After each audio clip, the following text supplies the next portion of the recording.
एक मुलाकात ऐसी शख्सियतों के साथ जिन्होंने दिया है अपने जीवन को एक नया मुकाम। रूबरू कराएंगे ऐसी कुछ हस्तियों के साथ एक खास शख्सियत के साथ मुलाकात। जयदेव पटेल के साथ नंबर 1 इंडिया न्यूज पर रात। नमस्कार दोस्तों, मैं जयदेव पटेल, आपका एक बार फिर स्वागत है एक खास शख्सियत के साथ मुलाकात प्रोग्राम में। आज हम बात करेंगे राष्ट्रपति जो बाइडेन के भाषण पर, क्योंकि अमेरिका इस तरह से पल्ला नहीं झाड़ सकता। अफगानिस्तान की सरकार पूरी तरह से फेल हो गई है, ये कहना जो बाइडेन का। और जो बाइडेन ने यहाँ तक कहा कि अमेरिका ने ये तक प्लान बनाकर दिया था कि अमेरिका सेना वापसी चली जाएगी तो फिर उन्हें तालिबान से किस तरह से निपटना है। काबुल के ऊपर कब्जा होने के बाद, अफगानिस्तान पर कब्जा होने के बाद, अशरफ गनी के देश छोड़ने के बाद, हालात बद से बदतर होने के बाद जो बाइडेन का स्टेटमेंट सामने आया कि वही एक और बात जो बाइडेन की तरफ से कही गई कि हमारा जो मकसद था अलकायदा को खत्म करना। अमेरिका का पर हमला किया, हमें बदला लेना था, हमने अपना बदला ले लिया। क्योंकि हमने अपना बदला लिया, उसके बाद वहां की सेना को हमने ट्रेन भी किया, तो उनको समझना था, उनको संभालना था, वो हमने किया। लेकिन हर वक्त हमेशा के लिए हम अपने सैनिकों को मरने के लिए नहीं छोड़ सकते। तो पूरी तरीके से वहां की सरकार को जिम्मेदार ठहराया है। इसी पर आज का सवाल है, अमेरिका ने मानी हार, बोला गनी जिम्मेदार। और क्या अमेरिका अब आतंक से नहीं लड़ेगा? इसी पर चर्चा करने के लिए हमारे साथ दो खास मेहमान जुड़ गए, जिसे आप देख पा रहे हैं, रिटायर्ड मेजर जनरल जी द्विवेदी और विंग कमांडर अनुमा आचार्य। आप दोनों का बहुत बहुत स्वागत है आज के हमारे प्रोग्राम में। रिटायर्ड मेजर जनरल जी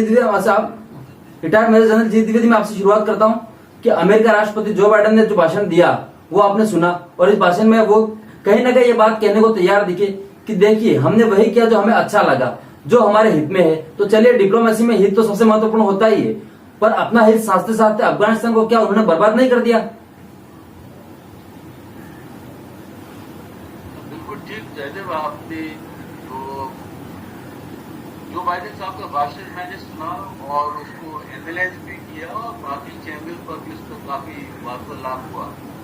देखिए, अमेरिका जब अफगानिस्तान में गए थे तो उनका मुद्दा था अलकायदा को खत्म करना और उसामा को एलिमिनेट करना। वो उन्होंने किया, और साथ ही साथ उन्होंने नेशन बिल्डिंग भी ली और जो अफगानिस्तान की फौज है उनको भी तैयार किया। पर ये है कि वो उनका कहना था कि देखो, मुझे जो पहले प्रेसिडेंट थे ट्रम्प साहब, उन्होंने एक एग्रीमेंट की थी और मेरे हाथ बंधे हुए थे, मैं वचनबद्ध था उस एग्रीमेंट को आगे करने के लिए। तो मेरा ये सवाल है कि देखो, अगर तालिबान ने उस एग्रीमेंट का पालन नहीं किया तो आपको भी अपनी जो प्लान थी, जो भी आपकी कमिटमेंट थी, आप भी उसको बदल सकते थे। क्योंकि जो हालात थे अफगानिस्तान में, इस हाल में अफगानिस्तान को छोड़ना ये अमेरिका की एक बहुत बड़ी गलती थी। और दूसरा, ये एक विश्वासघात जिसको हम बोलते हैं ट्रस्ट डेफिसिट। तो अगर अमेरिका ने अफगानिस्तान को छोड़ना ही था तो उनकी स्थिति कुछ स्टेबल होनी चाहिए। वहां के हालात जो है, जिस प्रकार अब नाजुक है, जिस पर गंभीर है, वो एक बहुत बड़ी मैं सोचता हूँ कि ब्लंडर था। और मैंने इसके बारे में अमेरिका के जनरल से ही बात की, क्योंकि मैं 2016 में मैंने अमेरिका में एक प्रोग्राम किया था नेशनल सिक्योरिटी का, तो काफी जनरल से अमेरिकन आए थे। तो उनका भी यही एक विचार है कि जिस हालात में हमें अफगानिस्तान छोड़ा है वो बहुत शर्मनाक था। तो मैं इसमें आपको 2 पॉइंट बताना चाहता हूँ। सबसे पहले, जो बाइडेन साहब कोई वचनबद्ध नहीं थे कि उनको 31 मई तक ही अफगानिस्तान छोड़ना है। वो भी अपनी जो डेट तारीख बदल सकते थे ताकि अफगानिस्तान स्टेबल रहे। दूसरा, जब अभी तालिबान ने हमला शुरू कर दिया था, ये समय था उनको मारने का, क्योंकि वो अपनी जो बेसिस से आगे थे। तो बड़ी अच्छी अपॉर्चुनिटी थी उनको बर्बाद करने के लिए, और उनको इस पर हाथ पकड़ना चाहिए था अफगानिस्तान फौज का। जैसे वो निकल गए, जनरल मैरी निकल गए, तो इसमें एक तरह अफगानिस्तान की जो फौजें थी उनका मोरल डाउन हो गया। और दूसरा, चाहे उन्होंने अफगानिस्तान फौजों को हथियार दिए, उनको ट्रेनिंग, मनोबल, उनकी पीस स्पिरिट होती है, रेजिमेंटेशन होती है, उस पर उन्होंने ज्यादा ध्यान नहीं दिया। और इसी कारण है अफगानिस्तान फौजें जो है वो कुछ ही दिनों में उन्होंने हाथ अपने शस्त्र सरेंडर कर दिए। और ये जो हालत आज हुई है, मैं सोचता हूँ इसके 3 मुख्य कारण है। सबसे पहले, अमेरिका का प्री मैच्योरली अफगानिस्तान से निकलना, पाकिस्तान का तालिबान को सपोर्ट करना, उनको फंडिंग करना और उनकी पूरी जो स्ट्रेटेजी है वो अपनाना। और तीसरा इसके पीछे चीन का हाथ है। ये 3 देशों के कारण आज अफगानिस्तान की ये हालत हुई है। जी, अनुमा आचार्य जी, अगर हम इंडियन इंटरेस्ट को समझे, हमारे राजदूत अब वहां से वापिस आ रहे हैं, वापिस हमने वहां पर अपना दूतावास या यूं कहें कि एक तरफ से एक फंक्शनल तो रखा है, लेकिन फिलहाल इंडियन स्टाफ तो वहां कोई नहीं होगा। इस तरह से जो रिट्रीट होता है, आईटीबीपी के हमारे जो जवान वहां पर थे, सुरक्षाकर्मी, वो भी वापस लौट रहे हैं। ये किस तरह से आगे हमारे संबंधों को डिफाइन करेगा अफगानिस्तान के साथ?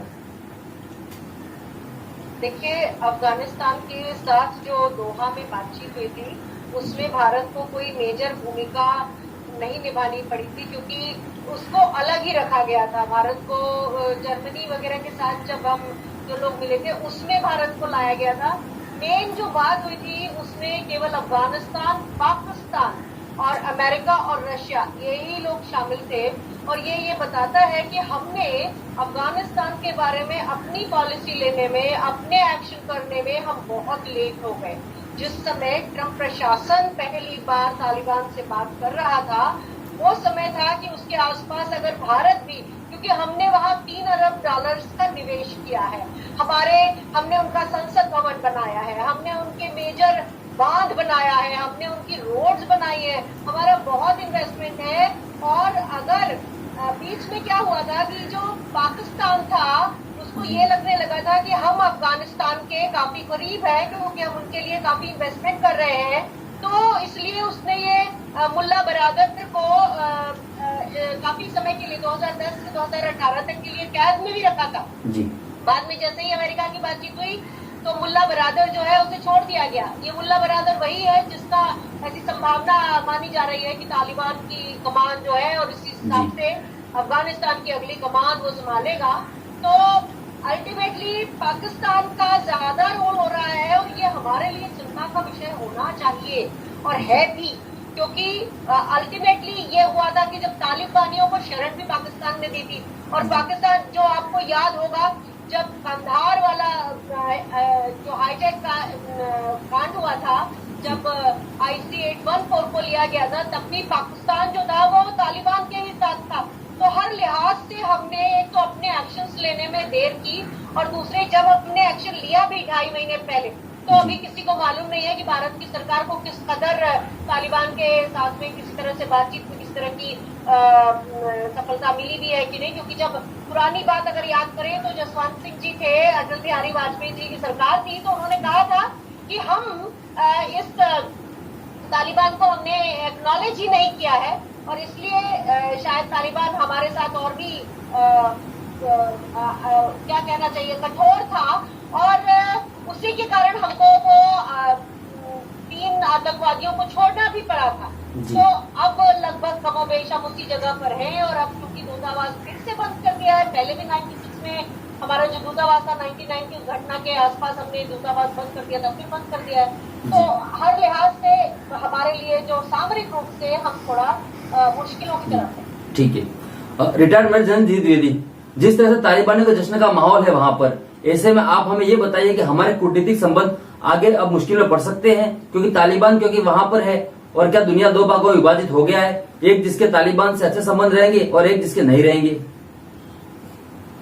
तो सबसे पहले आपको समझना चाहिए और दर्शकों को कि तालिबान जो है टेररिस्ट ऑर्गेनाइजेशन, जिसको नार्को टेररिस्ट भी बोलते हैं, तो ये हमारे लिए बहुत ही चिंता का विषय है कि तालिबान हमारे पड़ोस में एक गवर्नमेंट चलेगी जो टेररिस्ट ऑर्गेनाइजेशन चलाई जाएगी, और इसके साथ जो 2 इसके बहुत ही शुभ चिंतक हैं वो है पाकिस्तान और चाइना, और दोनों से आपको पता है कि हमारी जो ताल्लुकात हैं वो काफी कठिनाई में है।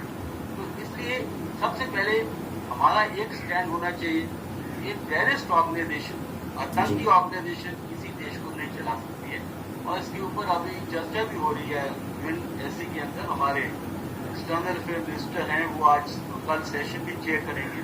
तो हमारा एक स्टेटेड स्टैंड है कि टेररिस्ट ऑर्गेनाइजेशन किसी भी देश की गवर्नमेंट को नहीं चला सकती। दूसरा, हमें पहले भी तजुर्बा है इसका तालिबान का, इनका डीएनए नहीं बदलने वाला। 2 हरकतें इन्होंने पहले की थी 1996 से 2001 तक, तो वही इनका डीएनए है, वही इनका कल्चर है, वो नहीं बदलेगा, और थोड़ा बहुत वो कॉस्मेटिक चेंज लाएंगे तो क्योंकि पाकिस्तान के पीछे है ताकि इनको लेजिटिमेसी मिले। तो हमें किसी भी कदर जी तालिबान को हमें मान्यता नहीं देनी चाहिए और दुनिया भर में हमें ये बेड़ा उठाना चाहिए कि तालिबान जो है एक आतंकी ऑर्गेनाइजेशन है। दूसरा जो सबसे मुश्किल जो सवाल भारत के लिए है कि हमारे जो दो फ्रंट अभी चले हैं, एक पाकिस्तान के विरोध और चाइना के विरोध, ये एक फ्रंट अभी अफगानिस्तान के विरोध भी चलेगा। और अफगानिस्तान में 30-40 हजार मस्जिद हैं जो कि अभी बेरोजगार हो जाएंगे, क्योंकि ये अभी तालिबान ने कब्जा कर लिया है। तो ये बेरोजगार जो हैं ये पाकिस्तान के इशारे से कहाँ जाएंगे, ये हमारे जम्मू और कश्मीर की तरफ भी मुड़ेंगे और ये भी एक हमारे लिए बहुत ही मुश्किल विषय है। और तीसरी बात जो मैं बताना चाहता हूँ कि हमें बिल्कुल सतर्क रहना है, क्योंकि ये एक बहुत बदलाव आया है और तालिबान जो है ये एमिरेट कैलिफेट बनाना चाहते हैं और ये इनका जो है विस्तारवाद है। ये वहीं नहीं रुकेंगे, ये पाकिस्तान के अंदर भी घुसेंगे, कजाकिस्तान में भी घुसेंगे और ये पूरे साउथ एशिया में अपना फैलाव बनाएंगे। और हमारे लिए ये बहुत ही एक संघर्ष बात है और मैं सोचता हूँ कि हमें अपनी एक बहुत आक्रामक रणनीति बनानी पड़ेगी और रेड लाइन बनानी पड़ेगी। अगर तालिबान अपने देश से हमारी तरफ कोई भी ऐसी हरकत करता है तो उसका बहुत कड़ा जवाब दिया जाएगा। और साथ ही साथ रेड लाइन पाकिस्तान को भी होगी कि अगर वो तालिबान के जो टेररिस्ट हैं उनका इस्तेमाल हमारे विरोध करेगा तो बालाकोट और ऐसी हरकतें और भी होंगी और पाकिस्तान को इसका बहुत महंगा जो है कॉस्ट देना पड़ेगा। जी अनुमा आचार्य जी, एक कारण मैं आपसे सिंपल लेना चाहता हूँ कि आपको अपना नाम बदल लेना या नाम बदल लेना, उसके अलावा फिर अपने चाहे वहां पर जो अहम है उसकी वहां की सरकार को या वहां की सेना को भरोसे में रखा कि अब आपने ऐसा नहीं आना पड़ेगा कि आपको बीच मजदार में छोड़ करके आप चले गए। अमेरिका ने जो ये जो सब सारी चीजें की हैं उसको आप कैसे देखते हैं? ये तो बिल्कुल आप नैतिक दृष्टि से देखिए, बिल्कुल ठीक बात नहीं। एक बार आपने तालिबान को खदेड़ा और अब आप उससे एक तरह से आपने उसका उत्साह बढ़ा दिया, उसका आपने हौसला बढ़ा दिया, तो बहुत ही गलत बात है। और जैसे कि सर ने कहा कि ये नार्को टेररिस्ट ऑर्गेनाइजेशन है, यानी कि अफीम के द्वारा ज्यादातर तालिबान का पैसा अफीम की तरफ से आता है और इसके कारण उनके शस्त्र वगैरह होते हैं। अगर पाकिस्तान अमेरिका को अगर जाना भी था छोड़ के तो अफगानिस्तान को कम से कम सैन्य रूप से सक्षम बना के जाना चाहिए था, उनको ज्यादा हथियार देने चाहिए थे, उनको अच्छे एयरक्राफ्ट देने चाहिए थे और तालिबान के खिलाफ उनको मजबूत करना चाहिए था, जो अमेरिका ने नहीं किया। बिल्कुल जैसे मझधार में छोड़ के चले जाते हैं उस तरह से छोड़ के चला गया। नैतिक दृष्टि से ये बिल्कुल गलत बात है। और जहां तक सर ने कहा कि रणनीति हमें बनानी चाहिए, मैं सर का ध्यान इस बात पर आकर्षित करूंगी कि हम आज तक सरहदों की लड़ाई या कोई लड़ाई सेना ने जीती या हारी नहीं है। अल्टीमेटली कूटनीति ही होती है जिसे अपना काम करना होगा, मुस्तैदी से करना होगा और बहुत समझदारी से करना होगा। कूटनीति से ही हम चीन से भी उस पर भी हम पार पा सकेंगे। पाकिस्तान से भी हमें बातचीत करनी पड़ेगी, उनको अपने मुद्दे समझाने पड़ेंगे और अपने मुद्दों को पूरे देशों के सामने, यूनाइटेड नेशंस के सामने भी हमें लाना पड़ेगा। जिससे और इसमें सब में हमारी सेना से ज्यादा, सेना की तो आप परवाह ही ना करें, सेना तो हमारी सबसे ज्यादा जज्बे वाली है, सबसे ज्यादा हौसले वाली है, सबसे आगे खड़ी रहती है।